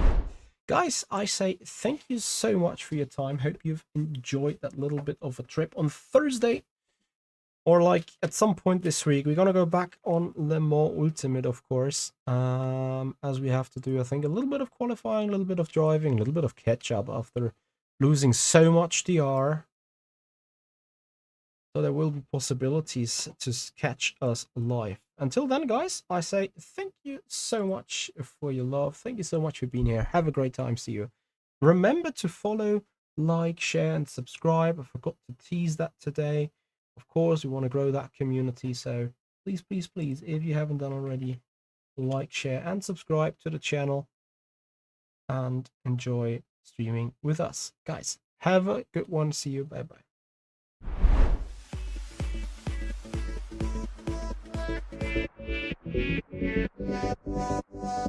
Yeah.